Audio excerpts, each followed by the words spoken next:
ಎಲ್ಲರಿಗೂ ಸ್ವಾಗತ. ಓಂ ಗಣನಾನ್ವಾ ಗಣಪತಿಂ ಭವಾಮಹೇ ಕವಿಂ ಕವೀನಾಮುಪಮಶ್ರವಸ್ತಮಂ ಜ್ಯೇಷ್ಠರಾಜಂ ಬ್ರಹ್ಮಣಾಂ ಬ್ರಹ್ಮಣಸ್ಪದ ಆನಶೃಣ್ವನ್ನೋತಿಭಿಃ ಸೇದಸಾದನಂ.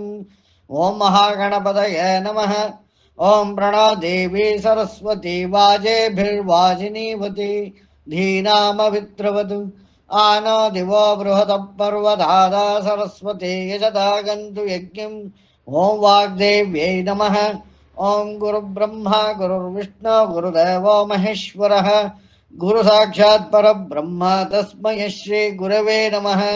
ಓಂ ವೇದ ಮಾತಾ ನಮಸ್ತುಭ್ಯಂ ವರದೆ ಕಾಮರೂಪಿಣಿ ವಿದ್ಯಾರಂಭಂ ಕರಿಷ್ಯಾಮಿ ಸಿದ್ಧಿರ್ಭವತು ಮೇ ಸದಾ. ನಾವು ಮಹಾನಾರಾಯಣ ನೋಡ್ತಾ ಇದ್ವಿ. ಅದರಲ್ಲಿ ಕೆಲವು ಮಂತ್ರಗಳನ್ನು ನೋಡಿದ್ವಿ.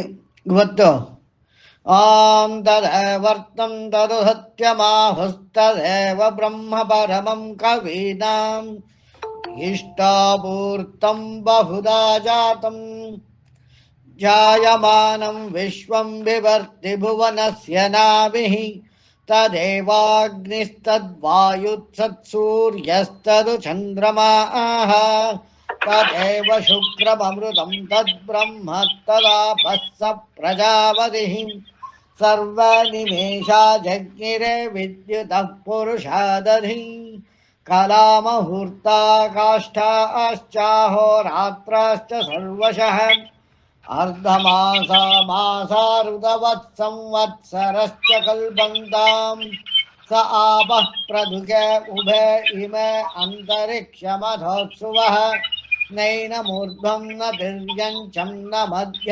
ಪರಿಜಗ್ರವತ್ ನ ತಸ್ಯ ಶೇಖಶ್ಚ ನ ತಸ್ಯ ನಾಮ ಮಹದ್ಯಶಃ. ಇಲ್ಲಿ ತನಕ ನೋಡಿದ ಮಂತ್ರಗಳಲ್ಲಿ ನಾವು ಹಲವಾರು ವಿಚಾರಗಳನ್ನು ತಿಳ್ಕೊಂಡ್ವಿ. ಕಾರ್ಯ ಕಾರಣ ಎಲ್ಲ ಹೋದ ವಾರ ನೋಡಿದ್ದೇವೆ. ಈಗ ಸಾಮಾನ್ಯ ಏನಾಗುತ್ತೆ ಅಂತಂದರೆ, ವಾಸ್ತವದಲ್ಲಿ ಅಂದರೆ ಈಗ ನಾವು ಮನುಷ್ಯನ ವಾಸ್ತವ ಅಂತ ಇಲ್ಲಿ ತಗೊಂಡ್ರೆ, ಕೀರ್ತಿಯರ ಒಂಚೂರು ಮ್ಯೂಟ್ ಮಾಡಿಕೊಡಿ, ಡಿಸ್ಟರ್ಬೆನ್ಸ್ ಬರ್ತಾ ಇದೆ.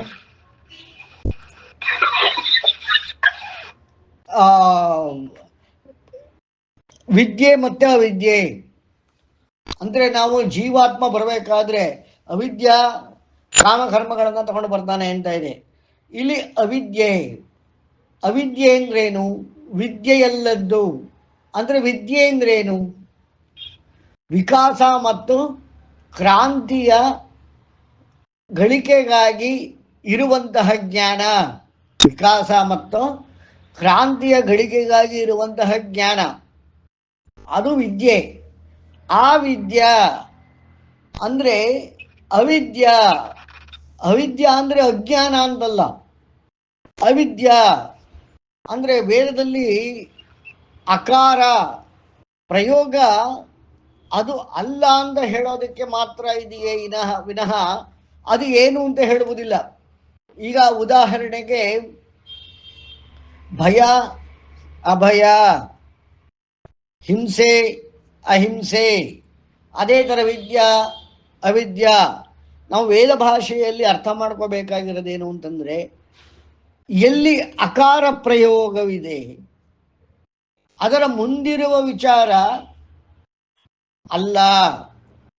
ದ್ವೈತ ಅದ್ವೈತ ಅಂದರೆ ನಾವು ಇಲ್ಲಿ ಅದ್ವೈತ ಅಂದರೆ ಒಂದು, ದ್ವೈತ ಎರಡು, ಈ ರೀತಿಯಾಗಿ ನಾವು ಅನ್ಕೋತೇವೆ. ಆ ರೀತಿ ಅಲ್ಲ. ದ್ವೈತ ಡ್ಯುಯಾಲಿಟಿ, ಎರಡಿರುವಂಥದ್ದು ಅಥವಾ ಎರಡಕ್ಕಿಂತ ಹೆಚ್ಚಿರುವಂಥದ್ದು, ಬಹುವಚನವಿರುವಂಥದ್ದು. ಆ ದ್ವೈತ ದ್ವೈತವಲ್ಲದ್ದು. ಒಂದು ಅಂತ ಹೇಳ್ತಾ ಇಲ್ಲ. ಯಾಕೆಂದರೆ ಇವತ್ತು ಸೈನ್ಸಲ್ಲಿ ಪಾರ್ಟಿಕಲ್ ಫಿಸಿಕ್ಸಲ್ಲೆಲ್ಲ ಸಿಂಗ್ಯುಲಾರಿಟಿ ಅನ್ನೋದ್ರ ಬಗ್ಗೆ ಹೇಳ್ತಾ ಇದ್ದಾರೆ. ಇಂಟಿಗ್ರಾಲಿಟಿ, ಇಂಟಿಗ್ರೇಷನ್, ಇದ್ರ ಬಗ್ಗೆ ಎಲ್ಲ ಮಾತಾಡ್ತೀವಿ ಮ್ಯಾಥಮೆಟಿಕ್ಸಲ್ಲಿ. ಆದರೆ ಅದು ಒಂದು ಎನ್ನುವ ಅರ್ಥವಲ್ಲ ಅನ್ನೋದನ್ನು ನಾನು ಹೇಳೋದಕ್ಕೆ ಇಲ್ಲಿ ಹೊರಟಿದ್ದೇನೆ. ಅದು ಒಂದು ಎಂದು ಅರ್ಥವಲ್ಲ, ಎರಡಲ್ಲದ್ದು. ಅದೇ ಅದ್ವೈತ. ಅದೇ ರೀತಿ ವಿದ್ಯಾ ಅವಿದ್ಯಾ ವಿದ್ಯಾ ಅಂತಂದ್ರೇನು? ವಿಕಾಸ ಮತ್ತೆ ಕ್ರಾಂತಿಯ ಜ್ಞಾನ. ಅವಿದ್ಯಾ ಇವೆರಡೂ ಅಲ್ಲದ್ದು. ಹಾಗಾದರೆ ಅದು ಏನು? ಅವಿದ್ಯಾ ಅಂದ್ರೆ ಏನು? ಈಗ ಅದಕ್ಕೆ ಒಂದು ಸ್ವಲ್ಪ ನಾವು ಅರ್ಥ ಮಾಡ್ಕೋಬೇಕು ಅಂತಂದ್ರೆ, ಹಿಂಸೆ ಅಹಿಂಸೆ ಎರಡು ಪದ ತೆಗೆದುಕೊಳ್ಳೋಣ. ಹಿಂಸೆ ಮತ್ತು ಅಹಿಂಸೆ. ಹಿಂಸೆ ಅಂದ್ರೆ ಏನು ಗೊತ್ತಿದೆ ನಮಗೆ. ಆ ಹಿಂಸೆ ಹಿಂಸೆ ಅಲ್ಲದ್ದು. ಅಂದ್ರೆ ಅಹಿಂಸೆಗೆ ಡೆಫಿನಿಷನ್ ಏನಾಯ್ತು? ಹಿಂಸೆಗೆ ಡೆಫಿನಿಷನ್ ಏನು? ಮತ್ತೊಂದು ಜೀವಿಗೆ, ಆತ್ಮಕ್ಕೆ ನೋವು ತೊಂದರೆ ಉಂಟು ಮಾಡುವಂತಹದ್ದು ಹಿಂಸೆ, ಅದು ಗೊತ್ತು. ಅಹಿಂಸೆ ಹಿಂಸೆ ಅಲ್ಲದ್ದು, ಅಷ್ಟೇ ಡೆಫಿನಿಷನ್. ಅಂದ್ರೆ ಹಿಂಸೆಗೆ ಡೆಫಿನಿಷನ್ ಇದೆ, ಅಹಿಂಸೆಗೆ ಡೆಫಿನಿಷನ್ ಇಲ್ಲ. ದ್ವೈತಕ್ಕೆ ಡೆಫಿನಿಷನ್ ಇದೆ, ಅದ್ವೈತಕ್ಕೆ ಡೆಫಿನಿಷನ್ ಇಲ್ಲ. ಅದ್ವೈತ ದ್ವೈತವಲ್ಲದ್ದು, ಎರಡಲ್ಲದ್ದು, ದ್ವಂದ್ವವಲ್ಲದ್ದು.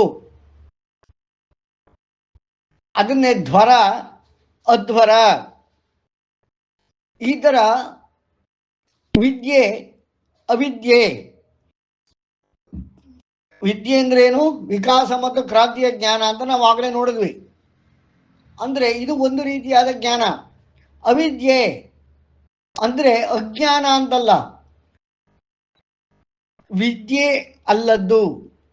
ಅಂದರೆ ಏನು ಹಾಗಾದಾಗ? ಈಗ ನಾವು ಜೀವಾತ್ಮ, ನಾವು ಹಿಂದಿನ ತರಗತಿಗಳ ಉಪನಿಷತ್ತುಗಳಲ್ಲಿ ನೋಡಿದ್ದೀವಿ, ನಮ್ಮ ಬಂದು ಸೇರ್ಕೋಬೇಕಾದ್ರೆ ಅದರಲ್ಲಿ ಅವಿದ್ಯೆ ಕಾಮಕರ್ಮಗಳಿರ್ತವೆ. ಅವಿದ್ಯೆ ಅಂದರೆ ಏನು? ನಾನು ಆಗಲೇ ಹೇಳಿದ್ದೇನೆ. ಏನೇನು? ಆಹಾರ, ನಿದ್ರೆ, ಭಯ, ಮೈಥುನ, 4 ಫಂಡಮೆಂಟಲ್ಸ್. ವಿದ್ಯೆ ಅಲ್ಲದ್ದು ಯಾವುದು ಅಂದ್ರೆ ಅವಿದ್ಯೆ ಯಾವುದು? ಆಹಾರ, ನಿದ್ರೆ, ಭಯ, ಮೈಥುನ. ಈ ವಿಚಾರಗಳು 4 ಸೇರಿಕೊಂಡಾಗ ಅದು ಅವಿದ್ಯೆ. ಹಾಗಾದರೆ ಈ ಅವಿದ್ಯೆ ಎನ್ನುವುದು ಜ್ಞಾನವಲ್ಲವೋ ಅಥವಾ ಜ್ಞಾನವೋ ಅಂತ ಕೇಳಿದ್ರೆ ಇದು ಕೂಡ ಜ್ಞಾನ. ಅಂದ್ರೆ ಒಂದು ಜೀವಿಗೆ ವಿದ್ಯೆ ಇಲ್ಲದೆ ಜೀವಿಸಬಲ್ಲದು, ಆದರೆ ಅವಿದ್ಯೆ ಇಲ್ಲದೆ ಜೀವಿಸಲಾರವು. ಈ ಪಾಯಿಂಟನ್ನು ನಾವು ನೋಟ್ ಮಾಡ್ಕೋಬೇಕು. ಅಂದರೆ ವಿಕಾಸ ಮತ್ತು ಕ್ರಾಂತಿಗಾಗಿ ಇರುವಂತಹ ವಿಚಾರವನ್ನ, ಜ್ಞಾನವನ್ನ ಪಡೆಯದೆ ಇದ್ದರೂ ನಾವು ಬದುಕಿಕೊಳ್ಳಬಹುದು, ಜೀವನ ಮಾಡಬಹುದು, ಆಯಸ್ಸಿರುವ ತನಕ ನಾವಿರಬಹುದು.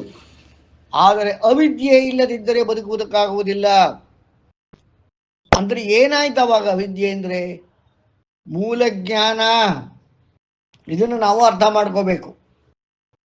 ಈ ನಾರಾಯಣ ಎನ್ನುವ ಒಂದು ತತ್ವ, ಪರಮಾತ್ಮನ ತತ್ವ, ಯಾವುದೇ ಜೀವ ತನ್ನ ಅಸ್ತಿತ್ವವನ್ನು ಕಂಡುಕೊಳ್ಳಬೇಕಾದರೆ, ಅದು ಹುಲಿ ಇರಲಿ, ಕರಡಿ ಇರಲಿ, ಮನುಷ್ಯನಿರಲಿ, ಕಲ್ಲಿರಲಿ, ಯಾವುದೇ ಇರಲಿ, ಎಲ್ಲದಕ್ಕೂ ಅವಿದ್ಯೆಯ ಕಾಮಕರ್ಮಗಳನ್ನು ಜೊತೆಗೆ ಕಳಿಸಲಾಗುತ್ತದೆ. ಇದನ್ನು ನಾವು ಉಪನಿಷತ್ತುಗಳಲ್ಲಿ ನೋಡಿದ್ದೇವೆ. ಅವಿದ್ಯಾ ಕಾಮಕರ್ಮಗಳು ಜೀವಾತ್ಮನ ಜೊತೆ ಬರ್ತದೆ. ಅಂದರೆ ನಾನು ಹುಟ್ಟಬೇಕಾದ್ರೆ, ನೀವು ಹುಟ್ಟಬೇಕಾದ್ರೆ, ಯಾರೇ ಜನ್ಮ ತಗೊಂಡ್ರು ಅದಕ್ಕೆ ಅವಿದ್ಯಾ ಜೊತೆಗೆ ಬರ್ತದೆ. ಆ 4 ಫಂಡಮೆಂಟಲ್ ಜ್ಞಾನಗಳು, ಆಹಾರ, ಭಯ, ನಿದ್ರಾ, ಮೈಥುನ, ಈ 4 ಜ್ಞಾನಗಳನ್ನ ತೆಗೆದುಕೊಂಡೇ ಬರ್ತದೆ.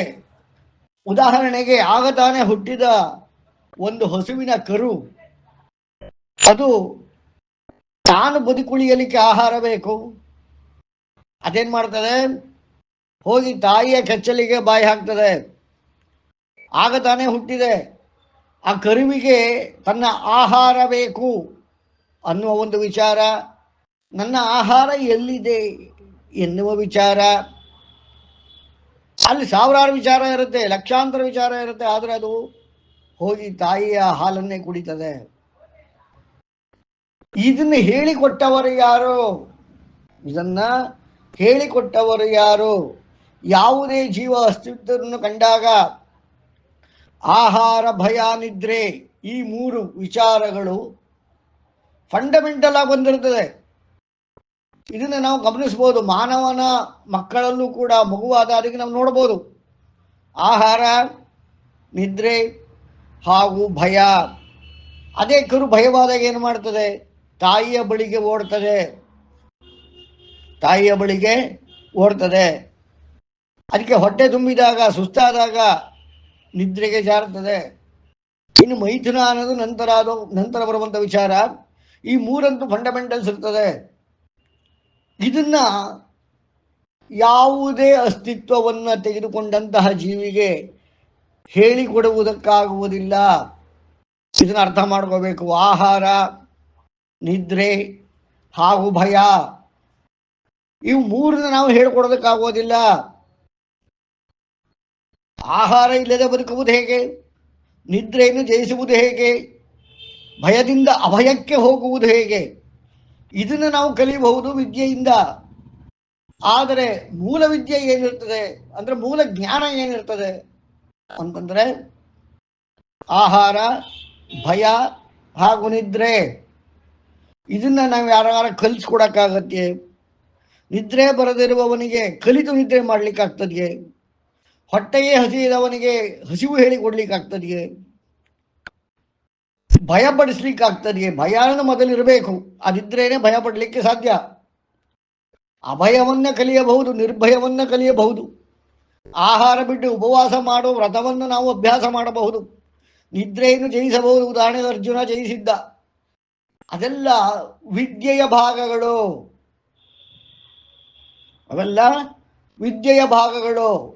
ಆದರೆ ಅವಿದ್ಯೆ ಎನ್ನುವುದು ಇದು ಹುಟ್ಟನೆ ಜೀವಾತ್ಮ ತೆಗೆದುಕೊಂಡು ಬಂದಿರ್ತದೆ. ಅಂದ್ರೆ these are all the fundamental knowledge, ಮೂಲ ಜ್ಞಾನ. ಈ ಮೂಲ ಜ್ಞಾನವನ್ನ ಸಕಲದಲ್ಲೂ ತುಂಬಿದವರು ಯಾರು? ಇದಕ್ಕೆ ಮತ್ತೊಂದು ಅತ್ಯಂತ ರೋಚಕವಾದ ಉದಾಹರಣೆ ಅಂದರೆ, ಆಮೆ ಸಾವಿರಾರು ಕಿಲೋಮೀಟರ್ ಬಂದು ಮೊಟ್ಟೆ ಇಟ್ಟು ಮರಳಲ್ಲಿ ಅದು ತನ್ನ ಸ್ಥಾನಕ್ಕೆ ಸಾವಿರಾರು ಕಿಲೋಮೀಟರ್ ಈಜಿ ಹಿಂತಿರುತ್ತದೆ. ಆ ಮೊಟ್ಟೆಯಿಂದ ಆಗ ತಾನೇ ಹೊರಬಂದಂತಹ ಮರಿ ಅದು ತಾಯಿ ಇರುವ ಡೈರೆಕ್ಷನ್ಗೆ ನೀರಿಗಿಳಿದು ಈಜಿ ತನ್ನ ತಾಯಿಯನ್ನೇ ಸೇರ್ತದೆ. ಅಲ್ಲಿವರೆಗೆ ತನ್ನ ತಾಯಿಯ ಮುಖವನ್ನೇ ನೋಡಿಲ್ಲ. ತಾಯಿ ಯಾರು ಅಂತ ಗೊತ್ತಿಲ್ಲ.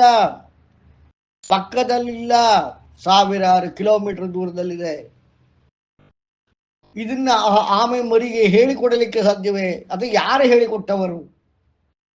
ಯಾರೂ ಇಲ್ಲ. ಅಂದ್ರೆ ಅವಿದ್ಯೆಯಲ್ಲಿ ಆಗಲೇ ಅದಕ್ಕೆ ಬಂದಿದೆ, ಆಗಲೇ ಅದಕ್ಕೆ ಗೊತ್ತಿದೆ.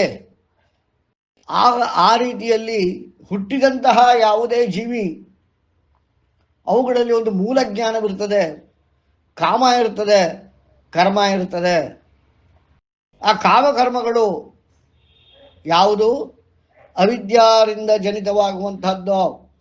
ಈ ರೀತಿ ವಿದ್ಯೆ ವೇದದಲ್ಲಿ ಫಂಡಮೆಂಟಲ್ ಆಗಿ ಅವಿದ್ಯೆಯಲ್ಲಿ ಇರುವುದನ್ನ ನೇರವಾಗಿ ಕಲಿತು ಅಭ್ಯಾಸ ಮಾಡಿ ವಿಕಾಸ ಮತ್ತು ಕ್ರಾಂತಿಯ ಕಡೆಗೆ ಹೋಗುವುದಕ್ಕೆ ಅದನ್ನು ಆ ಜ್ಞಾನವನ್ನು ವಿದ್ಯಾರೂಪದಲ್ಲಿ ವೇದ ವಿಂಗಡಿಸಿ ಹೇಳ್ತದೆ. ಆಗ ಋಷಿಗಳು ಪ್ರಶ್ನೆ ಮಾಡ್ತಾರೆ, ಕ್ರಾಂತಿ ಮತ್ತು ವಿಕಾಸಕ್ಕಾಗಿ ಹೋಗುವುದು ಸರಿ, ಆದರೆ ಈ ಮೂಲ ಜ್ಞಾನ ಹೇಗೆ ಬಂತು? ಈ ಮೂಲ ಜ್ಞಾನ ಕೊಟ್ಟವರು ಯಾರು? ಎಲ್ಲಿ ಹುಟ್ಟಿದ್ದೇವೆ? ಯಾರಿಗೆ ಹುಟ್ಟಿದ್ದೇವೆ? ಯಾವ ರೂಪದಲ್ಲಿ ಹುಟ್ಟಿದ್ದೇವೆ? ಆ ರೂಪಕ್ಕೆ ಯಾವುದು ಆಹಾರ, ಯಾವುದು ಭಯ, ಯಾವುದು ನಿದ್ರೆ? ಇದನ್ನು ಹೇಳಿಕೊಟ್ಟವರು ಯಾರು? ಇದನ್ನ ಯಾರು ಇಡೀ ಜೀವಮಾನ ಕಲಿಸ್ಲಿಕ್ಕಾಗೋದಿಲ್ಲ. ಈ ರೀತಿ ಯಾವುದು ಮೂಲದಿಂದ ಬಂದಿದೆ, ಯಾವುದು ಮೂಲದಿಂದ ಬಂದಿದೆ, ಅದಕ್ಕೆ ಡೆಫಿನಿಷನ್ಗಳಂತ ನಾವು ಹೇಳಬಹುದು. ಮೂಲವಿಲ್ಲದಕ್ಕೆ ನಾವು ವಿದ್ಯೆ ಅಂತ ಹೇಳಬಹುದು.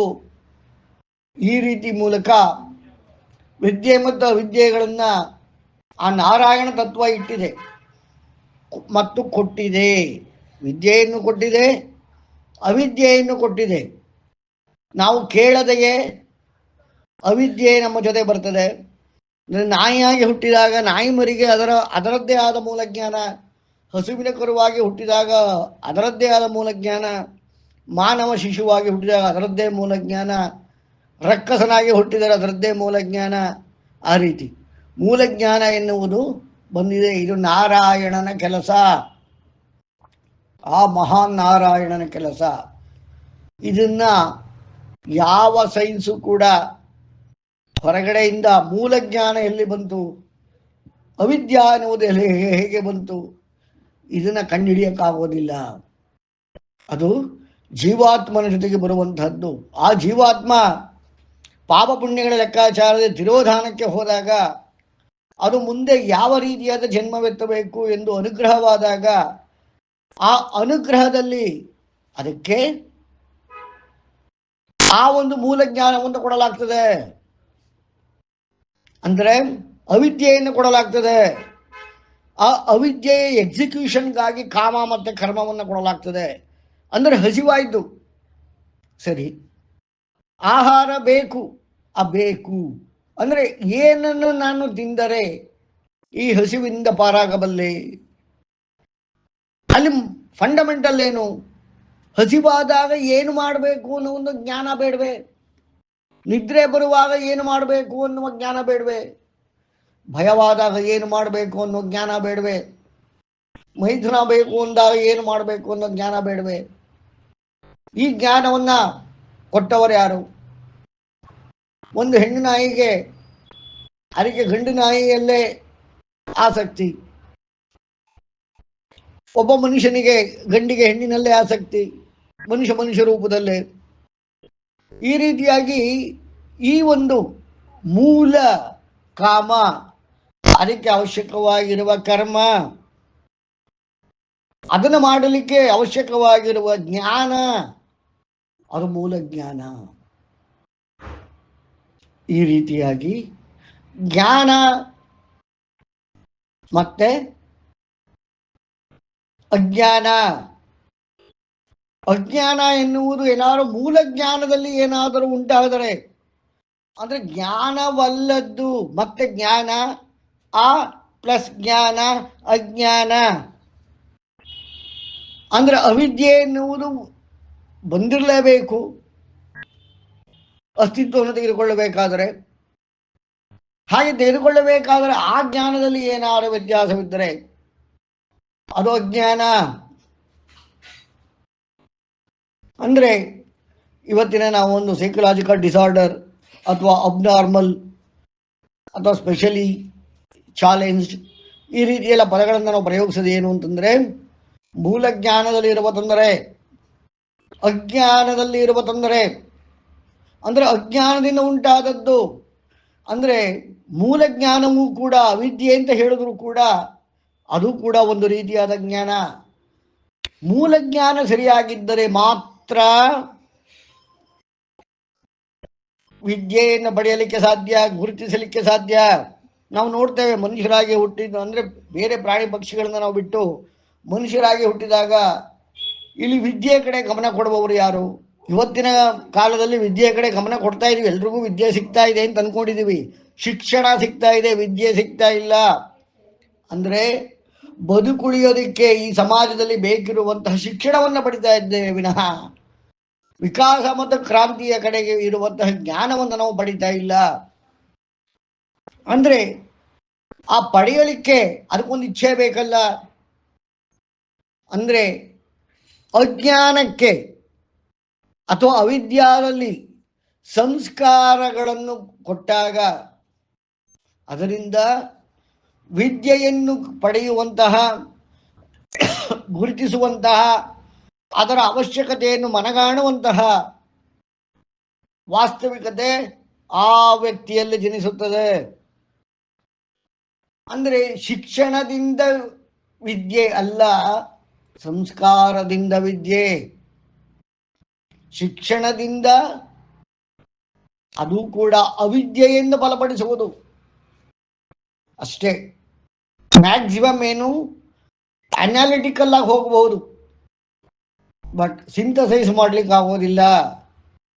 ಅಂದರೆ ವಿಶ್ಲೇಷಣಾ ಮಾರ್ಗವನ್ನು ನಾವು ಶಿಕ್ಷಣದಲ್ಲಿ ಕಲಿಬಹುದೇ ವಿನಃ ಸಂಶ್ಲೇಷಣಾ ಮಾರ್ಗವನ್ನು ಪಡೆಯಲಿಕ್ಕೆ ಆಗೋದಿಲ್ಲ.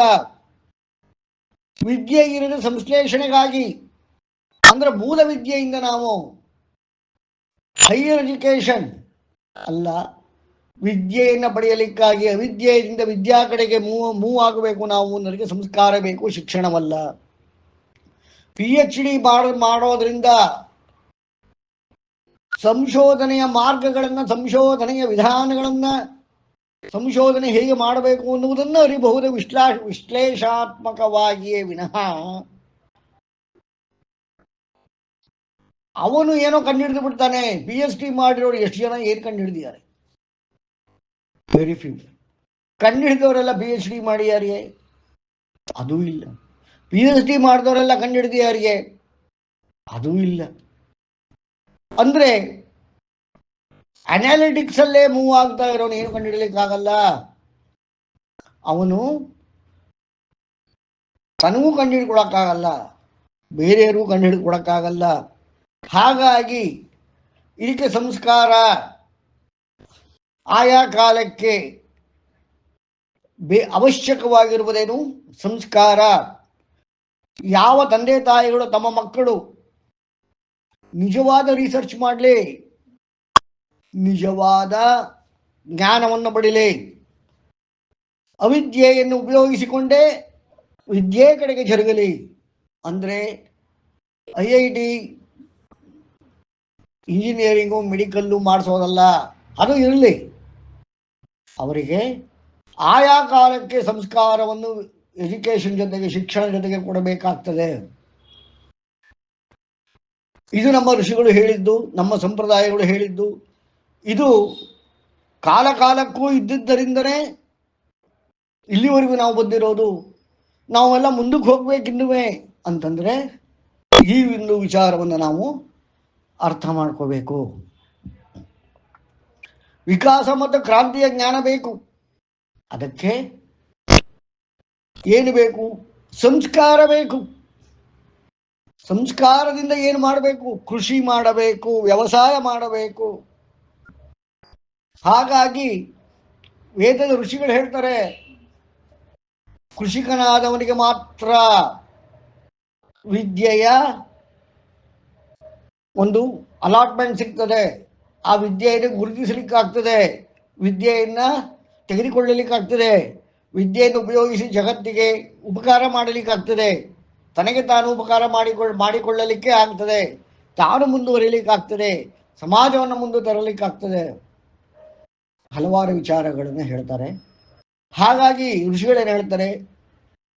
ಯಾರು ಕೃಷಿ ಮಾಡುತ್ತಿದ್ದರು, ಯಾರು ಕೃಷಿಕರಾಗಿದ್ದರು, ಅವರು ಮಾತ್ರ ಮುಂದಕ್ಕೆ ಹೋಗಲಿಕ್ಕೆ ಸಾಧ್ಯ.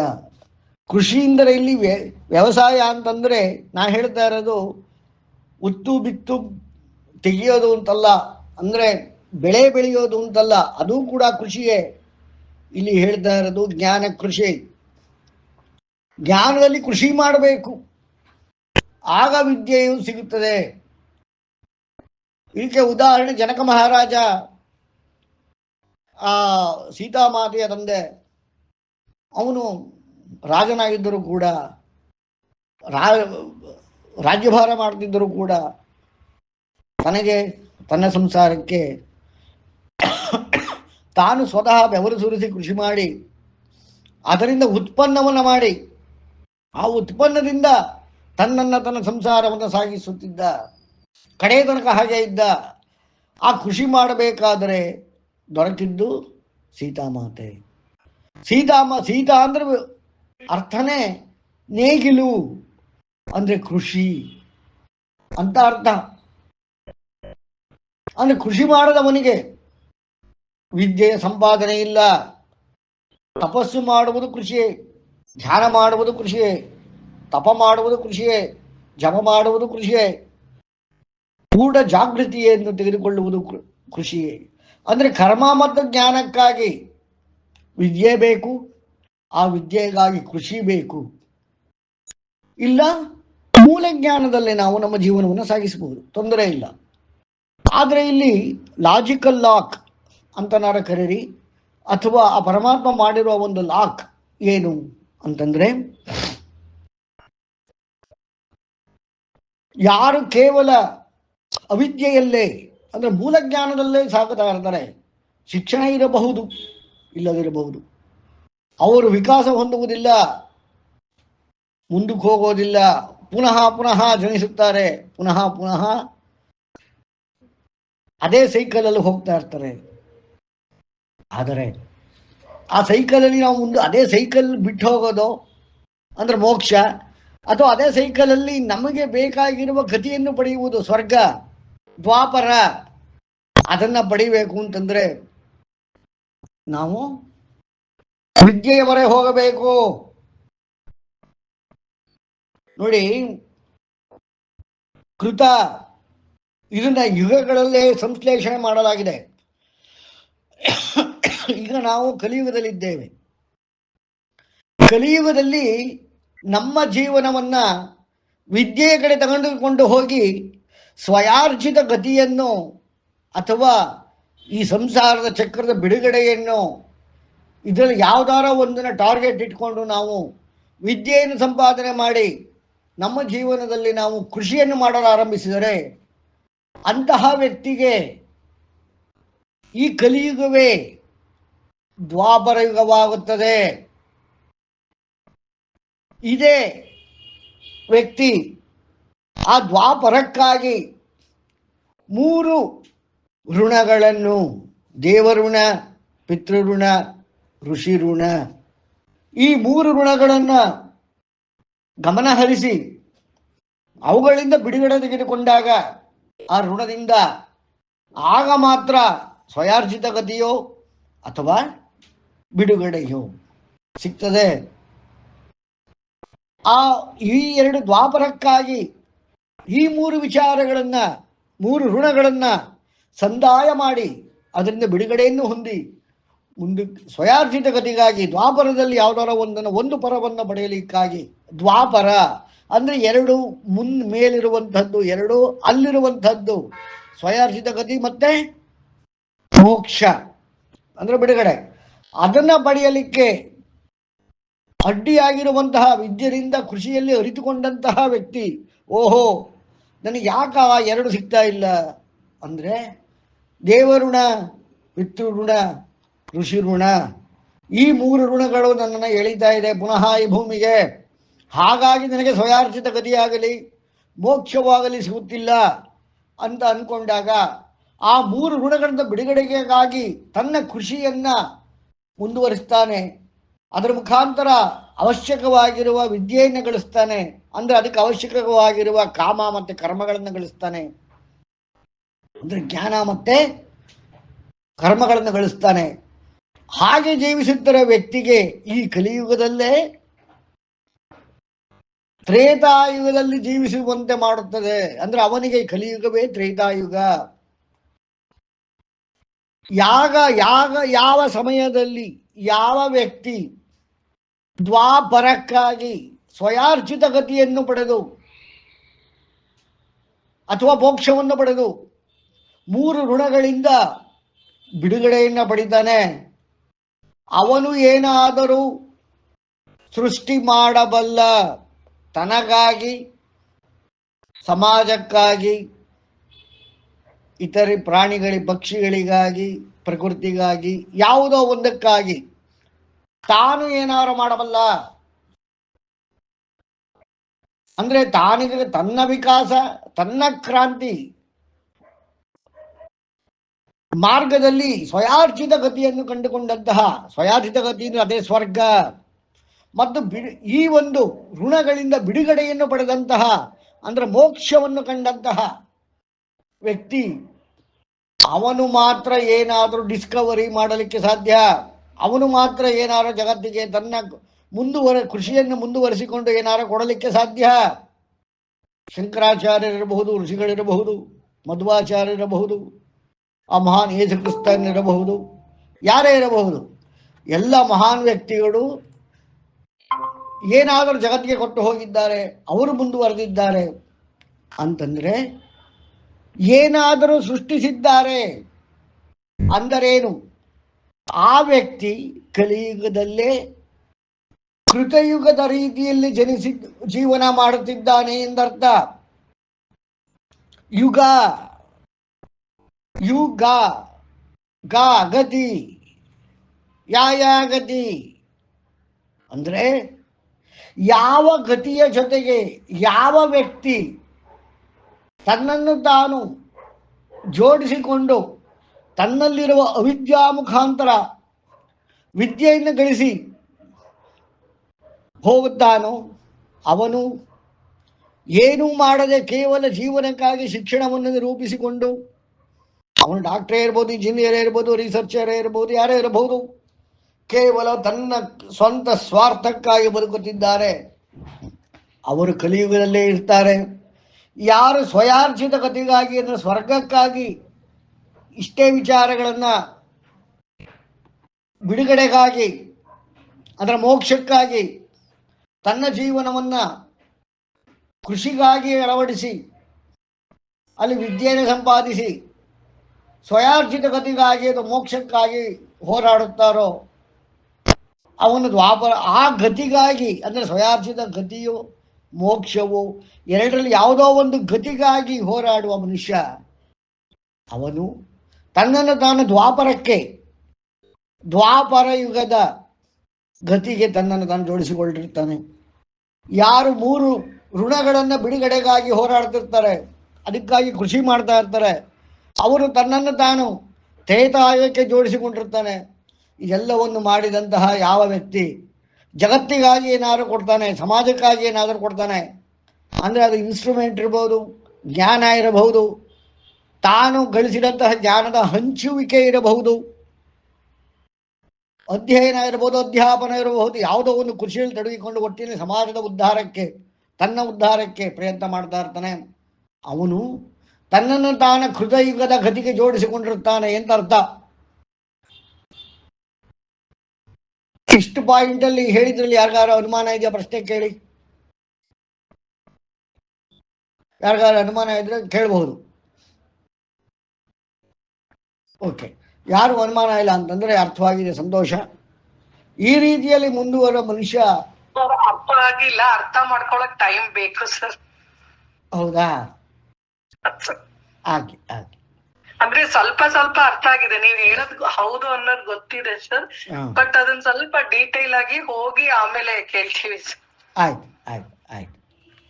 ಈ ರೀತಿಯಾಗಿ ವಿದ್ಯೆ ಮತ್ತು ಅವಿದ್ಯೆ ಅಂದರೆ ವಿಕಾಸ ಮತ್ತು ಕ್ರಾಂತಿಯ ಜ್ಞಾನ ಒಂದು ಕಡೆ, ಅದು ವಿದ್ಯೆ. ಇನ್ನೊಂದು ಮೂಲ ಜ್ಞಾನ ಒಂದು ಕಡೆ, ಆಹಾರ, ಭಯ, ನಿದ್ರಾ, ಮೈಥುನ, ಇವುಗಳ ಗುಂಪು ಒಂದು ಕಡೆ. ಈ ರೀತಿಯಾದ 2 ರೀತಿಯಾದ ವಿಚಾರ ಇದೆ. ಮೂಲ ಜ್ಞಾನದಿಂದ ಅಂತಿಮ ಜ್ಞಾನವನ್ನು ಪಡೆಯಲಿಕ್ಕೆ ಸಾಧ್ಯ, ಕ್ರಾಂತಿಯ ಮುಖಾಂತರ, ವಿಕಾಸದ ಮುಖಾಂತರ. ಈ ರೀತಿಯಾದ 2 ರೀತಿಯಾದ ಜ್ಞಾನಗಳಲ್ಲಿ ಆ ಬ್ರಹ್ಮ, ನಾರಾಯಣನಿಂದ ಸುರಿತಗೊಂಡಂತಹ ಬ್ರಹ್ಮ, ಅವನು ಅವಿದ್ಯೆಯೋ ವಿದ್ಯೆಯೋ ಅಂತ ನಾವು ಚಿಂತನೆ ಮಾಡಿ ನೋಡಿದಾಗ 2 ಅಲ್ಲ. ಅವನು ಶುದ್ಧ ಅಂದರೆ ಅವನು ವಿದ್ಯೆಯಿಂದನೂ ಆಗಿಲ್ಲ, ಅವಿದ್ಯೆಯಿಂದನೂ ಆಗಿಲ್ಲ. ಅವನಿಂದ ವಿದ್ಯೆ, ಅವನಿಂದ ವಿದ್ಯೆ. ಆದರೆ ವಿದ್ಯೆ ಅಲ್ಲಿಗೆ ಕೊನೆಗೊಳ್ಳೋದಿಲ್ಲ, ಅದು ಪರಮಾತ್ಮನ ತನಕ ಮುಂದುವರಿತದೆ.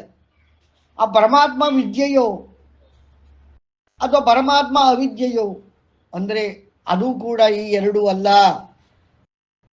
ಅದು ಕೂಡ ವಿದ್ಯೆಯೂ ಅಲ್ಲ, ಅವಿದ್ಯೆಯೂ ಅಲ್ಲ. ವಿದ್ಯೆ ಮತ್ತು ಅವಿದ್ಯೆ 2 ಅದರಿಂದ ಜನರೇಟ್ ಆಗ್ತಾ ಇರೋದು. ಸೃಷ್ಟಿಯ ಕಾರ್ಯವನ್ನು ತೆಗೆದುಕೊಂಡಂತಹ ಬ್ರಹ್ಮ ಸೃಷ್ಟಿಯಾದ, ತಾನು ಸೃಷ್ಟಿ ಮಾಡಿದ ಯಾವುದೇ ಅಸ್ತಿತ್ವಕ್ಕೆ ಅದಕ್ಕೆ ಒಂದು ಮೂಲ ಜ್ಞಾನವನ್ನು ತುಂಬಿ ಕಳಿಸ್ತಾನೆ. ಇದೇ ನಾರಾಯಣ ವಿಕಾಸ ಮತ್ತು ಕ್ರಾಂತಿಗಾಗಿ ಜ್ಞಾನವನ್ನ ಇಟ್ಟಿದ್ದಾನೆ. ಆದರೆ ಅವರಿಬ್ಬರು ಯಾವುದೂ ಅಲ್ಲ.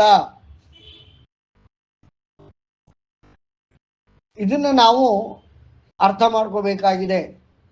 ಆದರೆ ವಿದ್ಯೆ ಮತ್ತು ಅವಿದ್ಯೆ ಎರಡರಲ್ಲೂ ಪರಮಾತ್ಮ ಇದ್ದಾನೆ. ಪರಮಾತ್ಮ is not made up of either ವಿದ್ಯಾ ನಾರ್ ಅವಿದ್ಯಾ. ಅಂದ್ರೆ ಮೂಲ ಜ್ಞಾನದಿಂದ ಅಥವಾ ಅಂತಿಮ ಜ್ಞಾನದಿಂದ ಪರಮಾತ್ಮನ ನಿರೂಪಣೆ ಆಗಿಲ್ಲ. ಪರಮಾತ್ಮನಿಂದ ಇವುಗಳು ಹೊಮ್ತಾ ಇದೆ.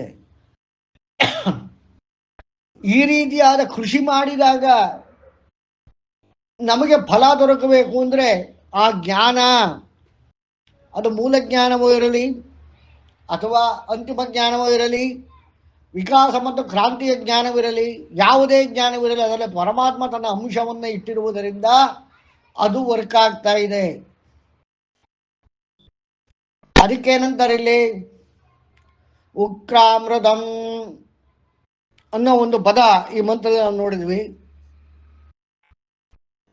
ಅಂದ್ರೆ ಎಲ್ಲದರಲ್ಲೂ ಸೂರ್ಯ, ಚಂದ್ರ, ನಕ್ಷತ್ರ, ಬೆಂಕಿ, ಗಾಳಿ, ನೀರು ಎಲ್ಲದರಲ್ಲೂ ಪರಮಾತ್ಮನಿದ್ದಾನೆ. ಚಿನ್ನದಿಂದ ಯಾವುದೇ ರೀತಿಯಾದ ಆಭರಣ ಮಾಡಿದರೂ ಎಲ್ಲ ಆಭರಣದಲ್ಲೂ ಚಿನ್ನ ಇರ್ತದೆ. ಆಭರಣಗಳು ವಿಭಿನ್ನ ರೂಪದಲ್ಲಿದ್ದರು ಅವುಗಳಲ್ಲಿ ಚಿನ್ನದ ಅಂಶ ಇರ್ತದೆ. ಅಂದ್ರೆ ಚಿನ್ನದ ಆಭರಣವೇ ಹೊರತು ಮತ್ತೊಂದರ ಆಭರಣವಲ್ಲ. ಆ ರೀತಿಯಾಗಿ ಉಕ್ರಾಮೃತಂ ಅಂದ್ರೆ ಇಲ್ಲಿ ಏನೇನಿದೆ ಎಲ್ಲವೂ ಕೂಡ ಆ ಒಂದು ಪರಮಾತ್ಮನ ಅಂಶವನ್ನು ಹೊತ್ತುಕೊಂಡಿದೆ. ಹಾಗಾಗಿ ಆ ಪರಮಾತ್ಮ ತಾನು ಎಲ್ಲದರಲ್ಲೂ ಇದ್ರೂ ಕೂಡ ಅವನೊಳಗಡೆ ಇವೆಲ್ಲ ಯಾವುದೂ ಇಲ್ಲ. ಇದರಿಂದ ಅವನು ಆಗಿಲ್ಲ. ಇದನ್ನ ಏನಂತಾರೆ ವಿರಾಟ್ ಪುರುಷ ಅಥವಾ ದೈವತ್ವ ಎಂಬುದನ್ನ ಈ ವಿಚಾರ ಕುರಿತಾಗಿ ನಾವು ವೇದಗಳಿಂದ ಅರ್ಥ ಮಾಡ್ಕೋಬಹುದು. ಈ ರೀತಿಯಾಗಿ ಬ್ರಹ್ಮಾಂಡದ ಮೂಲ ಮತ್ತೆ ಬೆಂಬಲ ಈ ಎರಡನ್ನು ಕೂಡ ವೇದಗಳು ನಮಗೆ ಹೇಳ್ತವೆ. ಬ್ರಹ್ಮಾಂಡದ ಮೂಲ ಯಾವುದು ಮತ್ತೆ ಇದಕ್ಕೆ ಬೆಂಬಲ ಯಾವುದು ಅಂದರೆ ಎರಡಕ್ಕೂ ಒಂದೇ ಆ ಪರಮಾತ್ಮ. ಬ್ರಹ್ಮಾಂಡದ ಮೂಲ ಯಾವುದಿಲ್ಲಿ? ಕೆಲವು ತತ್ವಶಾಸ್ತ್ರದ ಸಂಪ್ರದಾಯ ಪ್ರಕಾರ ಏನು ಹೇಳ್ತಾರೆ, ಪ್ರಕೃತಿ, ಸಮಯ, ಕೆಲವು ವಿಚಾರಗಳು ಬ್ರಹ್ಮಾಂಡದ ಮೂಲ ಜ್ಞಾನ. ಅಂದ್ರೆ ಬ್ರಹ್ಮಾಂಡದ ಮೂಲ ಅರ್ಥ ಮಾಡ್ಕೋಬೇಕು ಅಂದ್ರೆ ಪ್ರಕೃತಿಯನ್ನು ಅರ್ಥ ಮಾಡ್ಕೋಬೇಕು, ಸಮಯ ಅಂದ್ರೇನು ಅರ್ಥ ಮಾಡ್ಕೋಬೇಕು, ಮಾಯೆ ಅಂದ್ರೇನು ಅರ್ಥ ಮಾಡ್ಕೋಬೇಕು. ಈ ರೀತಿ ಕೆಲವಾರು ವಿಚಾರಗಳಿಂದ ಬ್ರಹ್ಮಾಂಡದ ಮೂಲ ಬೆಂಬಲ ನೋಡಿದೀವಿ ನಾವು. ಬೆಂಬಲ ಮತ್ತು ಮೂಲ ಅವಕ್ಕೆ ಈ ವಿಚಾರಗಳನ್ನ ಅರ್ಥ ಮಾಡಿಕೊಂಡಾಗ ನಮಗೆ ಈ ಬ್ರಹ್ಮಾಂಡದ ಮೂಲ ಮತ್ತು ಬೆಂಬಲ ಎರಡೂ ಕೂಡ ಅರ್ಥ ಆಗ್ತದೆ. ಇವೆಲ್ಲವೂ ಮೂಲ ಮತ್ತೆ ಬೆಂಬಲ ಎರಡೂ ಕೂಡ ಪರಮಾತ್ಮನಿಂದ ವ್ಯುತ್ಪನ್ನವಾಗಿವೆ. ಅಂದ್ರೆ ಪರಮಾತ್ಮನಿಂದನೇ ಜನಿಸಿರೋದ್ರಿಂದ ಅದು ಆಂತರಿಕವಾಗೇ ಆಗಲಿ ಅಥವಾ ಬಾಹ್ಯದಲ್ಲೇ ಆಗಲಿ ಸ್ವತಂತ್ರವಾಗಿರಲು ಸಾಧ್ಯವಿಲ್ಲ. ಅಂದ್ರೆ ಪರಮಾತ್ಮ ಅಂಶವಿಲ್ಲದ ಯಾವುದೂ ಇಲ್ಲ. ಅದು ಅಂತರಂಗಿಕವಾಗಿರಬಹುದು, ಆಗಿರಬಹುದು, ಬಾಹ್ಯವಾಗಿರಬಹುದು, ಸಾಧ್ಯವಿಲ್ಲ. ಅದರಲ್ಲಿ ಈ ಉಪನಿಷತ್ತು ಒಂದು ಅಂಶವನ್ನು ಹೇಳ್ತದೆ. ಮೊದಲು ಏನು?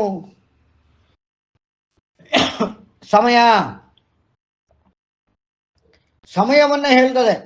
ಏನು?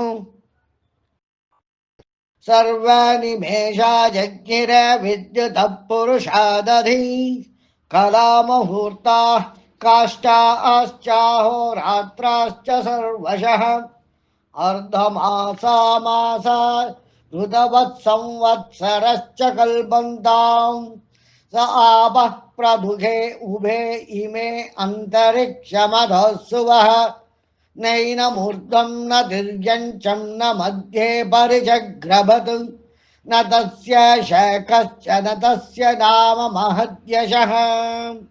ನೋಡಿ ಇಲ್ಲೇನು ಹೇಳ್ತಾ ಇದ್ದಾರೆ, ಸರ್ವ ನಿಮೇಷ.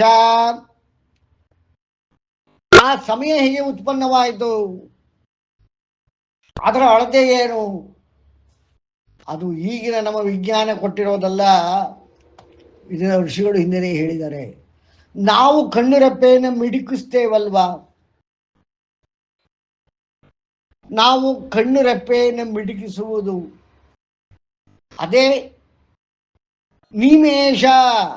ನಿಮೇಷ ಅಂದ್ರೇನು? ಕಣ್ಣು ರೆಪ್ಪೆಗಳು.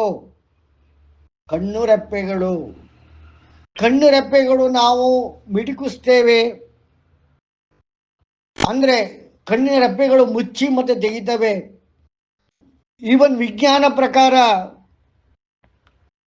4 ರಿಂದ 8 ದಿನಗಳ ಕಾಲ ಯಾರು ಕಣ್ಣು ರೆಪ್ಪೆಯನ್ನೇ ಮಿಡುಕಿಸದೆ ಅವ್ರನ್ನ ಹಾಗೆ ಬಂಧನದಲ್ಲಿಟ್ಟು ಕಣ್ಣು ರೆಪ್ಪೆ ಮಿಡುಕಿಸಿದಂತೆ ಲಾಕ್ ಮಾಡಿದರೆ 4 ರಿಂದ 8 ದಿನದಲ್ಲಿ ಕಣ್ಣುಗಳು ನೋಡುವ ಕೆಪಾಸಿಟಿಯನ್ನೇ ಕಳೆದುಕೊಳ್ತವೆ ಅಂತ ಇದು ವೈಜ್ಞಾನಿಕವಾಗಿ ಪ್ರೂವ್ ಆಗಿರೋ ವಿಚಾರ. ವೇದದಲ್ಲಿ ಮೊದಲೇ ಹೇಳಿದ್ದಾರೆ, ನಿಮೇಷದಿಂದ ನಮ್ಮ ದೃಷ್ಟಿ. ಏನ್ ಹೇಳಿ? ನಿಮೇಷದಿಂದ ಒಂದು ದೃಷ್ಟಿ.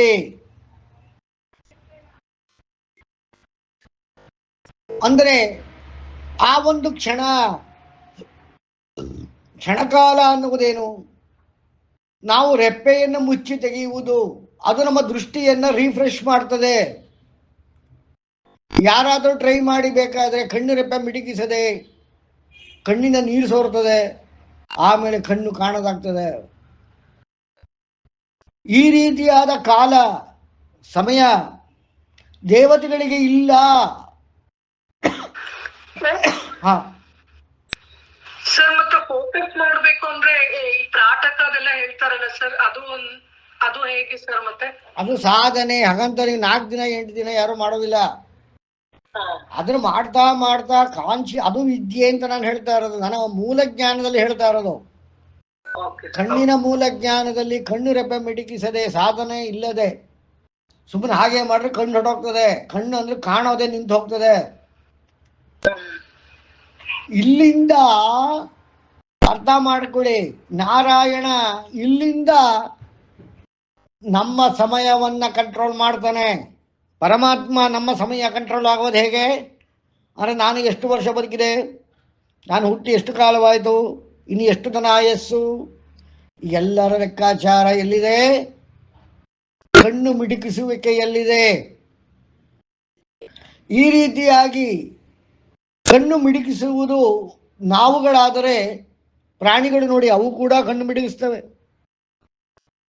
ಕಣ್ಣು ಮಿಡುಕಿಸದೇ ಇರುವ ಒಂದೇ ಒಂದು ಅಂದರೆ ದೇವ. ಹಾಗಾಗಿ ಅಮೃತತ್ವ. ಯಾವುದೇ ದೇವರು ಪ್ರತ್ಯಕ್ಷವಾದರೆ ನೀವು ಗಮನಿಸಬೇಕಾದ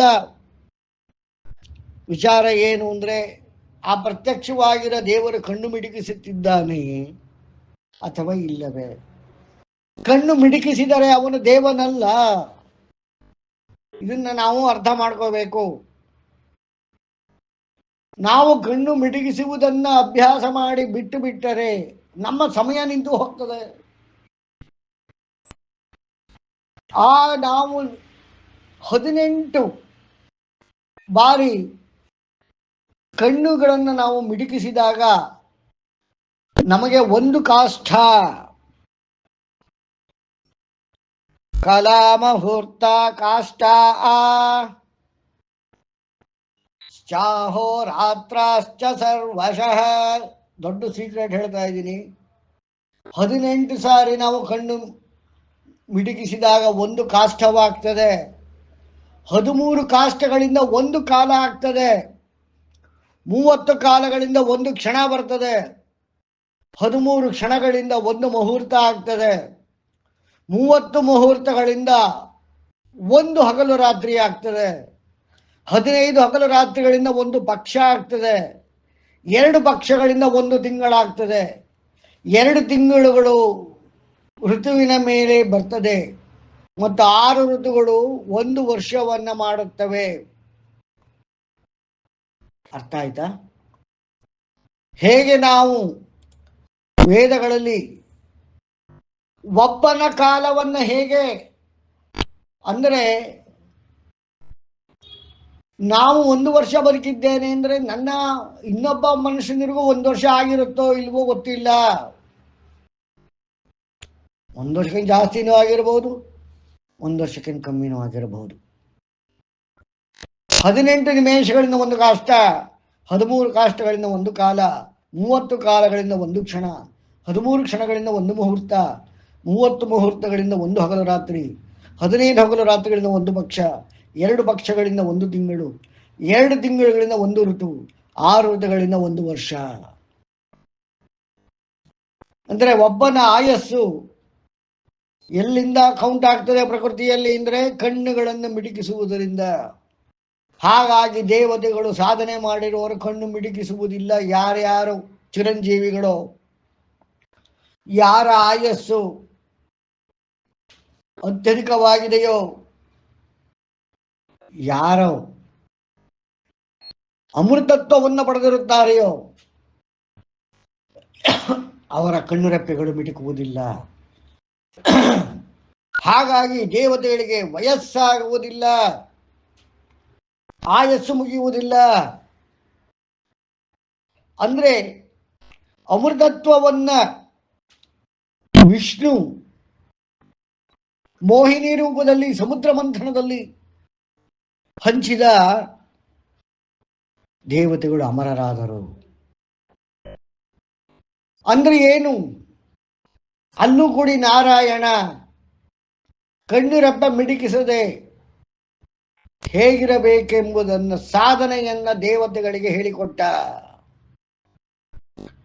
ಇದನ್ನು ಕೇಳಿಸಿಕೊಂಡ ರಾಹು ಮತ್ತೆ ಕೇತುಗಳು, ಅವರ ಮನುಷ್ಯ ಒಂದೇನೆ, ತಾವು ಅಭ್ಯಾಸ ಮಾಡಿದವು. ಆಗ ಅವನ ತಲೆಯನ್ನ ಕಡಿದ.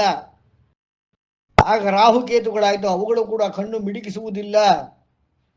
ಹಾಗಾಗಿ ಅವುಗಳು ಕೂಡ ಅಮರರಾದರು. ರಾಹು ಅಂದ್ರೆ ಭೂಮಿಯ ನೆರಳು, ಕೇತು ಅಂದ್ರೆ ಚಂದ್ರನ ನೆರಳು. The shadow of mind is Ketu, the shadow of body is Rahu. ಅವುಗಳ ಕಣ್ಣು ಮಿಡುಗಿಸುವುದಿಲ್ಲ. ಅಂದ್ರೆ ಅವುಗಳ ಜೀವ ಸೂರ್ಯ ಚಂದ್ರನ ಮೇಲೆ ಭೂಮಿ ಚಂದ್ರನ ಮೇಲೆ ನಿಂತಿವೆ ವಿನಃ ಅವಕ್ಕೆ ಸ್ವತಂತ್ರವಾದ ಆಯಸ್ಸಿಲ್ಲ. ನಾನು ಇರುವ ತನಕ ನನ್ನ ನೆರಳಿರ್ತದೆ, ನನ್ನ ಮನಸ್ಸು ಇರುವ ತನಕ ನನ್ನ ಮನಸ್ಸಿಗೆ ನೆರಳಿರ್ತದೆ. ರಾಹು ಕೇತುಗಳ ದೋಷ ಅಂದ್ರೆ ಏನು? ನೆರಳುಗಳ ದೋಷ.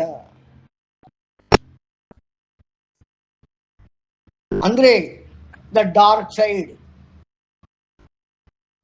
ಹಾಗಾಗಿ ನಮ್ಮ ಮನಸ್ಸು ಡಾರ್ಕ್ ಸೈಡ್ಗೆ ಹೋದಾಗ, ಅಥವಾ ಯಾರು ಕೇತುವನ್ನ ಇನ್ಫ್ಲೂಯೆನ್ಸ್ ಅಲ್ಲಿ ಇರ್ತಾರೆ, ಅವರು ಯಾವ ಕೆಲಸಗಳು ಮಾಡಲಿಕ್ಕೆ ಆಗುವುದಿಲ್ಲ, ಆರಂಭ ಮಾಡಲಿಕ್ಕೆ ಆಗುವುದಿಲ್ಲ, ಆ ಮನಸ್ಸು ಬಿಡುವುದಿಲ್ಲ. ಯಾರ ದೇಹದ ಡಾರ್ಕ್ ಸೈಡ್ ಯೂಸ್ ಮಾಡ್ತಾರೆ ಅವರಿಗೆ ಮಾಡಿದ ಕೆಲಸದಿಂದ ರಿಸಲ್ಟ್ ಬರೋದಿಲ್ಲ. ಅದೇ ರಾಹು ಕೇತು ದೋಷಗಳು.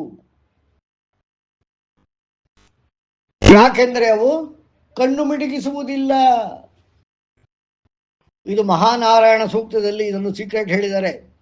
ಸರ್ವ ನಿಮೇಷ ಜಗ್ನಿರ ವಿದ್ಯುತ ಪುರುಷಾದದಿ ಕಲಾ ಮುಹೂರ್ತ ಕಾಷ್ಟ ಅಶ್ಚಾಹೋ ರಾತ್ರಾಶ್ಚ ಸರ್ವಶಃ ಅರ್ಧಮಾಸ ಮಾಸ ಋತವ ಸಂವತ್ಸರಶ್ಚ ಕಲ್ಪಂತಾಂ ಸ ಆಪಃ ಪ್ರದುಗೆ ಉಬೆ ಇಮೆ ಅಂತರಿಕ್ಷ ಮಧಸ್ಸುವಃ. ಇಲ್ಲಿ ಮಾಸ ಅಂದ್ರೆ ತಿಂಗಳು ಅಂತನೂ ಇದೆ. ಮಾಸ 9 ತಿಂಗಳು 9 ದಿನಕ್ಕೆ ಮಗುವಿನ ಜನನ, ಅದಕ್ಕೂ ಮಾಸ ಅಂತಾರೆ. ಆದರೆ ಇಲ್ಲಿ ಅಂದುಕೊಂಡಿರುವ ತಿಂಗಳಿಗೆ ಮಾಸ, ಗರ್ಭಕೋಶದಲ್ಲಿ ಹುಟ್ಟುವ ಮಗುವಿಗೆ ಮಾಸ, ಎರಡೂ ಒಂದೇ. ಅಂದ್ರೆ ಈ ಕಣ್ಣು ಮಿಟುಕಿಸುವ ಸಮಯದಲ್ಲಿ ತಾಯಿಯು ಕಣ್ಣು ಮಿಟುಕಿಸುವ ವಿಚಾರದಿಂದ ಅವಳ ಮಾಸ ನಿರ್ಧಾರವಾಗ್ತದೆ. ಅವಳ ಮಾಸದಿಂದ ಗರ್ಭದಲ್ಲಿರುವ ಮಗುವಿನ ಮಾಸ ನಿರ್ಧಾರವಾಗ್ತದೆ. ನಾವು ನೋಡಿರಬಹುದು, ಕೆಲವು 7 ತಿಂಗಳಿಗೆ ಹುಟ್ಟಿರುತ್ತೆ ಮಕ್ಕಳು, ಬದುಕಿರ್ತೇವೆ. ಕೆಲವು 9 ತಿಂಗಳಾಗಿರುತ್ತೆ, ಸತ್ತೋಗಿರುತ್ತೆ. ಯಾಕೆ ಯಾಕೆ ಅಂದ್ರೆ ಮಾಸದ ವ್ಯತ್ಯಾಸ. ನಮ್ಮ ಸೈನ್ಸಿನ ಪ್ರಕಾರ, ನಾವು ಹೊರಗಡೆ ನೋಡೋ ಪ್ರಕಾರ, ನಮ್ಮ ಕ್ಯಾಲೆಂಡರ್ ಪ್ರಕಾರ 9 ತಿಂಗಳು ಅಥವಾ 7 ತಿಂಗಳಾಗಿರುತ್ತೆ. ಆದರೆ ಮಗು ಜನನವಾಗುತ್ತೆ. ಯಾಕೆ ಅಂದರೆ ಆ ತಾಯಿಯ ಕಣ್ಣು ರೆಪ್ಪೆ ಮಿಡುಕಿಸುವ ವೇಗದಲ್ಲಿ ಅದಕ್ಕೆ 9 ತಿಂಗಳು ಕಳೆದೋಗಿರುತ್ತೆ. ಇದು ಇವತ್ತಿನ ಸೈನ್ಸ್ಗೆ ಗೊತ್ತಿಲ್ಲ. ಆದರೆ ಕೆಲವು 9 ತಿಂಗಳಾದರೂ ಆಮೇಲೂ ಜನಿಸುವುದಿಲ್ಲ, ಅಥವಾ ಗರ್ಭದಲ್ಲೇ ಮರಣ ಹೊಂದಿರುತ್ತವೆ, ಅಥವಾ ಹುಟ್ಟಿದೋ ಬದುಕೋದಿಲ್ಲ. ಯಾಕೆ ಅಂತಂದರೆ ಮಾಸ ಅದು ಸರಿಯಾಗಿ 9 ಮುಗಿದಿರೋದಿಲ್ಲ. ಆ ಟೈಮಲ್ಲಿ ಯೋನಿಜ ಅಂದರೆ ಗರ್ಭಕೋಶವನ್ನು ಆಪರೇಟ್ ಮಾಡಿ ಸಿಸರಿಯನ್ ಮಾಡಿ ತೆಗಿತಾರೆ, ಅದು ಎರರ್ ಆಗ್ತಿದೆ. ಅಂದರೆ ತಾವಾಗೇ ಹುಟ್ಟದ, ನ್ಯಾಚುರಲ್ ಆಗಿ ಹುಟ್ಟದ ಮಕ್ಕಳು ತಾಯಿಯ ನಿಮೇಷಗಳ ವ್ಯತ್ಯಾಸದಿಂದ ಹೇಗಾಗಿರುತ್ತದೆ. ನಾವು ಅದಕ್ಕೆ ಅವಕಾಶವನ್ನು ಕೊಡಬೇಕು. ಈ ಮಂತ್ರದಿಂದ ನಾವು ಅದನ್ನು ಅರ್ಥ ಮಾಡ್ಕೋಬೇಕು. ಅಂದ್ರೆ ಅದು 9 ತಿಂಗಳು ಅಂದರೆ ಲೆಕ್ಕ ಹಾಕೊಳ್ಳಿ ಎಷ್ಟು ನಿಮೇಷಗಳಾಗಬೇಕು. ಅಂದ್ರೆ 1 ತಿಂಗಳಿಗೆ 2 ಪಕ್ಷಗಳಾಗಿರಬೇಕು. ಇದೆಲ್ಲದೂ ಕೂಡ ನಿಮೇಷಗಳ ಮೇಲೆ ನಿಂತಿರಬೇಕು. ಅಂದ್ರೆ ಉದಾಹರಣೆಗೆ 7 ತಿಂಗಳಿಗೆ ಹುಟ್ಟುವ ಮಕ್ಕಳನ್ನ ತಾಯಿಯ ಕಣ್ಣು ರೆಪ್ಪೆಯ ಮಿಡಿತ ಸ್ಪೀಡ್ ಆಗಿರ್ತದೆ. ಆದರೆ ಡಾಕ್ಟ್ರು ಕಾಯದೆ ಸಿಸೇರಿಯನ್ ಮಾಡಿ ತೆಗೆದು ಬಿಡ್ತಾರೆ. ಅವಳ ಕಣ್ಣಿನ ರೆಪ್ಪೆಯ ವೇಗ ಕಮ್ಮಿ ಇರ್ತದೆ. ಕ್ಯಾಲೆಂಡರ್ ಪ್ರಕಾರ ಆಗಿದ್ರೂ ಕೂಡ ಮಾಸ ಅಂದ್ರೆ 9 ಮಾಸ, ನವಮಾಸ ಅಂದರೆ 9 ರೀತಿಯಾದ ಬೆಳವಣಿಗೆ. ಅರ್ಥ ಮಾಡ್ಕೊಳ್ಳಿ. ಮಾಸ ಅಂದ್ರೆ ತಿಂಗಳು, ತಾಯಿಯ ಗರ್ಭದಲ್ಲಿ 9 ತಿಂಗಳ ವಾಸ ಅಂದರೆ 9 ತಿಂಗಳ ಬೆಳವಣಿಗೆ. ಅದು ಅದರ ಕಾಲ ಕ್ಯಾಲೆಂಡರ್ ಪ್ರಕಾರ 9 ತಿಂಗಳಲ್ಲ, ತಾಯಿಯ ಕಣ್ಣು ರೆಪ್ಪೆಗಳ ಮಿಡುಕಿಸುವೆಯ ವೇಗ. ಇದನ್ನ ನಾವು ಅರ್ಥ ಮಾಡ್ಕೋಬೇಕು. ಯಾರು ಕಣ್ಣು ರೆಪ್ಪೆಗಳನ್ನ ಮಿಡುಕಿಸೋದಿಲ್ಲ ಅವರಿಗೆ ಸದ್ಯೋಜಾತ ಗರ್ಭ. ಅಂದ್ರೆ ಕಣ್ಣು ರೆಪ್ಪೆಯನ್ನು ಮಿಡುಕಿಸಿದ ಪರಾಶರನಿಗೆ, ಕಣ್ಣು ರೆಪ್ಪೆಯನ್ನು ಮಿಡುಕಿಸಿದ ಸತ್ಯವತಿಗೆ ಹುಟ್ಟಿದಂತಹ ವ್ಯಾಸ, ಅವನಿಗೆ ಹುಟ್ಟಿದ ಕ್ಷಣವೇ ಅವನಿಗೆ 16 ವರ್ಷ. ಸದ್ಯೋಜಾತಂ ಪ್ರಬಧ್ಯಾಮಿ ಸದ್ಯೋಜಾತಾಯ ವೈ ನಮೋ ನಮಃ. ಭವೇ ಭವೇ ನಾತಿ ಭವೇ ಭವತ್ಸುಮಾಂ ಭವೋದ್ಭವಾಯ ನಮಃ. ವಾಮದೇವಾಯ ನಮಃ, ಜ್ಯೇಷ್ಠಾಯ ನಮಃ, ಶ್ರೇಷ್ಠಾಯ ನಮಃ. ಈ ಮಂತ್ರಗಳಿಂದ ನಾವು ನೋಡಬಹುದು. ಆ ರೀತಿಯಾದ ಗರ್ಭಗಳು ಇವೆ. ಇದಕ್ಕೆ ನಾವು ಮಹಾಭಾರತವನ್ನ, ಕಾವ್ಯವನ್ನು ಸರಿಯಾಗಿ ಅರ್ಥ ಮಾಡಿಕೊಂಡ್ರೆ ಗೊತ್ತಾಗ್ತದೆ. ಈ 18 ನಿಮೇಷಗಳ ಕಣ್ಣು ರೆಪ್ಪೆಗಳ ವಿಚಾರದಿಂದ ಹೇಗಿದೆ ಅಂದರೆ, ಯಾರಾದರೂ ತಮ್ಮ ಆಯಸ್ಸನ್ನ ಇನ್ಕ್ರೀಸ್ ಮಾಡ್ಕೋಬೇಕು, ತಾವು ಇನ್ನೂ ಬದುಕಬೇಕು ಅನ್ನೋರು ತಮ್ಮ ಕಣ್ಣು ರೆಪ್ಪೆಗಳ ಮಿಡುಕಿಸುವೆಯ ವೇಗವನ್ನ, ಅಂದರೆ ಅದರ ಆಸಿಲೇಷನ್ನ, ಅದರ ಆವರ್ತವನ್ನ ಉದ್ದ ಮಾಡ್ತಾ ಬರಬೇಕು. ಅಂದ್ರೆ 1 ನಿಮಿಷಕ್ಕೆ 18 ಸಲ ನಾವು ಕಣ್ಣು ಮಿಡುಕಿಸ್ತೀವಿ ಅಂತ ಅಲ್ಲ. 18 ಸಲ ಮಿಡುಕಿಸಿದಾಗ 1 ಕಾಷ್ಟವಾಗ್ತದೆ. ಆ 1 ಕಾಷ್ಟದಲ್ಲಿ 18 ಸರಿ ಅಂದ್ರೆ 18 ಸರಿ ನಾವು ಕಣ್ಣು ರೆಪ್ಪೆ ಮಿಡುಕಿಸೋ ತನಕ 1 ಕಾಷ್ಟ ಆಗಲ್ಲ. ಆ 18 ನಿಮೇಷಗಳನ್ನ ನಾವು ಒಂದು ನಿಮಿಷ ಕಣ್ಣಿರೆಬ್ಬೆ ಮಿಡುಕಿಸುವಿಕೆ, ಇನ್ನೊಂದು ಸರಿ ಕಣ್ಣಿರೆಬ್ಬೆ ಮಿಡುಕಿಸುವಿಕೆಗೂ ಸಮಯವನ್ನು ಜಾಸ್ತಿ ಮಾಡ್ತಾ ಬಂದಾಗ ಅದು 18 ಆದಾಗಲೇ 1 ಕಾಷ್ಟವಾಗೋದು. ಆಗ ನಮಗೆ ಕಳೆಯುವ 1 ವರ್ಷ ಬೇರೆ ಆಗ್ತದೆ. ಈ ರೀತಿಯಾಗಿ ನಮ್ಮ ಆಯಸ್ಸನ್ನು ನಾವು ಜಾಸ್ತಿ ಮಾಡ್ಕೋಬಹುದು. ಇದು ಒಂದು ಸಾಧನೆಯ ಮಾರ್ಗ. ಇದಕ್ಕೆ ತರಾಟಕ ಅಂತ ಒಂದು ಸಾಧನೆ ಇದೆ. ಯಾರಿಗಾರ ಆಸಕ್ತಿ ಇದ್ದವ್ರು ಬನ್ನಿ, ನಾನು ಹೇಳ್ಕೊಡ್ತೇನೆ ಅಂತ ಹೇಳ್ತಾ ಇವತ್ತಿನ ಕಾರ್ಯಕ್ರಮ ಮುಗಿಸ್ತಾ ಇದ್ದೇನೆ. ಯಾಗಾದ್ರೂ ಪ್ರಶ್ನೆ ಇದ್ರೆ ಕೇಳಿ. ಹಾ, ತರಾಟಕ ಬೇರೆ ತ್ರಾಟಕ ಬೇರೆನಾ ಸರ್? ಇಲ್ಲ, ತ್ರಾಟಕ ಅಂತಿಲ್ಲ, ತರಾಟಕ ಅಂತಾನೆ ಇದ್ದದ್ದು. ಎರಡು ಒಂದೇ. ಅದನ್ನು ಅದೇ ಸರ್, ಗೇಜ್ ಮಾಡೋದಲ್ವಾ ಸರ್ ಅದು? ಅದು ಸೂರ್ಯನನ್ನ ನೋಡುವುದು. ಸೂರ್ಯ ಹುಟ್ಟುವಾಗ ಮುಳುಗುವಾಗ ಎರಡು ಟೈಮ್ ಅಲ್ಲ ಸರ್? ಒಂದೇ ಟೈಮ್ ಅಲ್ಲ? ಆ ರೀತಿಯಲ್ಲ, ಅದಕ್ಕೆ ಬೇರೆ ಬೇರೆ ವಿಧಾನ ಇದೆ. ಒಂದೇ ಸರಿ ಮಾಡಿದ್ರೆ ಕಣ್ಣು ಹೊರಟೋಗ್ತದೆ. ಅದನ್ನ ನಾವು ಅಭ್ಯಾಸ ಮಾಡಿ ಮಾಡಿ ಮಾಡಿ ಮಾಡಿ ನಂತರ ಒಂದು ಹಂತಕ್ಕೆ ಬಂದಾಗ ಅದು ಸೂರ್ಯನಿಂದ ಅಂದ್ರೆ ಸೂರ್ಯನಿಂದನೇ ಸಮಯ ಅಲ್ವೇ? ಅಂದ್ರೆ ಸೂರ್ಯ ಚಲನೆಯಿಂದನೇ, ಅಂದ್ರೆ ಸೂರ್ಯ ನಮ್ಮ ಭೂಮಿ ಸುತ್ತ ಹುಟ್ಟುವುದು ಮುಳುಗೋದು ಈ ರೀತಿಯಾದ ಒಂದು ನಮ್ಮ ಕಲ್ಪನೆಯಲ್ಲಿ, ಅಥವಾ ಸೂರ್ಯ ಸುತ್ತನ ಭೂಮಿ ಸುತ್ತುವ ಒಂದು ಸಮಯದ ಲೆಕ್ಕಾಚಾರದ ಮೇಲೆ ನಮ್ಮ ಆಯಸ್ಸು. ಅದನ್ನ ನಾವು ಸೂರ್ಯನಿಂದನೇ ನಾವು ಮುಂದುವರಿಸ್ಕೋಬಹುದು. ಆ ವಿದ್ಯೆ ಬೇರೆ ಇದೆ. ಅದನ್ನ ನಾವು ಯಾರಾದ್ರೂ ಇಂಟ್ರೆಸ್ಟ್ ಇರೋರು ಬಂದ್ರೆ ಹೇಳ್ಕೊಡ್ತೇನೆ. ಓಕೆ, ಮತ್ತೆ ಯಾರಿಗಾದ್ರೂ ಪ್ರಶ್ನೆ ಇದೆಯಾ? ಮತ್ತೆ ಯಾರಿಗೂ ಪ್ರಶ್ನೆ ಇಲ್ಲ ಅಂತಂದ್ರೆ, ಓಂ ಗಣಾನಾನ್ವಾ ಗಣಪತಿ ಕುಂಭವಾಮಹೇ ಕವಿಂ ಕವೀನಾಮುಪಮಶ್ರವಸ್ತಮಂ ಜ್ಯೇಷ್ಠರಾಜಂ ಬ್ರಹ್ಮಣಾಂ ಬ್ರಹ್ಮಣಸ್ಪದಾನ ಶೃಣ್ವನ್ನೋತಿಭಿಸ್ಸೇದಸಾದನಂ. ಓಂ ಮಹಾಗಣಪತಯೇ ನಮಃ. ಓಂ ಪ್ರಣೋ ದೇವಿ ಸರಸ್ವತಿ ವಾಜೇಭಿರ್ವಾಜಿನೀವತೆ ಧೀನಾಮವಿತ್ರವತು ಆನೋ ದಿವೋ ಬೃಹದ ಪರ್ವತಾದ ಸರಸ್ವತಿ ಯಜತಾಗಂತು ಯಜ್ಞಂ. ಓಂ ವಾಗ್ದೇವ್ಯೈ ನಮಃ. ಓಂ ಗುರುಬ್ರಹ್ಮ ಗುರುರ್ವಿಷ್ಣು ಗುರುದೇವೋ ಮಹೇಶ್ವರಃ ಗುರು ಸಾಕ್ಷಾತ್ ಪರಬ್ರಹ್ಮ ತಸ್ಮೈ ಶ್ರೀ ಗುರವೇ ನಮಃ. ಓಂ ವೇದ ಮಾತಾ ನಮಸ್ತುಭ್ಯಂ ವರದೆ ಕಾಮರೂಪಿಣಿ ವಿದ್ಯಾರಂಭಂ ಕರಿಷ್ಯಾಮಿ ಸಿದ್ಧಿರ್ಭವತು ಮೇ ಸದಾ. ಕೇಳಿಸುದವ್ರೆ? ಸರ್, ಇವಾಗ ಹೇಳಿದ್ರಲ್ಲ ಸರ್, ಕಣ್ಣ ರೆಪ್ಪೆ ಮಿಟಸೋದ್ರಿಂದ ನಮ್ಮ ಆಯಸ್ಸು ಅಂತ. ಇವಾಗ ನಾವು ಉಸಿರಾಡೋ ಪ್ರಾಣಾಯಾಮದಲ್ಲೂ ಹಾಗೆ ಹೇಳ್ತಾರಲ್ಲ ಸರ್, ನಾವ್ ಎಷ್ಟು ಸರಿ ಇನ್ಹೇಲ್ ಎಕ್ಸೇಲ್ ಮಾಡ್ತೀವಿ ಅದ್ರಲ್ಲೂ ನಮ್ಮ ಆಯಸ್ಸು ಅಂತ ಹೇಳ್ತಾರಲ್ಲ ಸರ್? ಹಂಗಾರೆ ಹೌದು, ಆಯಸ್ಸು ಹಲವಾರು ರೂಪಗಳಲ್ಲಿದೆ. ಇದು ಒಂದು ಪ್ರಕಾರ. ಇದು ಒಂದು ಪ್ರಕಾರ. ಅಂದ್ರೆ ಉಸಿರಿಲ್ಲದೆ ಮನುಷ್ಯ ಸಾಧನೆ ಮಾಡಬಹುದು, ಉಸಿರಿಲ್ಲದೆ ಬದುಕಬಹುದು. ಆದ್ರೆ ಕಣ್ಣು ರೆಪ್ಪೆ ಮಿಡಿಸದೆ ಸಾಧನೆ ಮಾಡಿದಾಗ ಉಸಿರಿನ ಅವಶ್ಯಕತೆ ಬರೋದಿಲ್ಲ. ಉಸಿರಲ್ಲಾಗದೆ ಇದ್ದಾಗ ಇವಾಗ ನಾವು ಮೆಡಿಟೇಷನ್ ಮಾಡ್ಬೇಕಾದ್ರೆ ಕಣ್ಣು ಮುಚ್ಕೊಂಡೆ ನಾವು ಪ್ರಾಣಾಯಾಮ ಮಾಡ್ತಿರ್ಬೇಕಾದ್ರೆ, ಸೊ ಅವಾಗ ಅದೊಂಥರ ಲೈಫ್ ಸ್ಟೈಲ್ ಆಗುತ್ತಲ್ಲ ಸರ್ ಅದು? ಹೌದು, ಆಗ ನಿಮ್ಮ ಆಯಸ್ಸು ಉಸಿರಿನ ಮೇಲೆ ಇರ್ತಾರೆ, ಕಣ್ಣು ಮುಚ್ಚಿರ್ತೀರ. ನೀವು ಕಣ್ಣು ತೆಕ್ಕೊಂಡು ಮಾಡಿದಾಗ ಅದು ಕಣ್ಣಿನ ಮೇಲೆ ಕೇಂದ್ರೀಕೃತವಾಗಿರ್ತದೆ.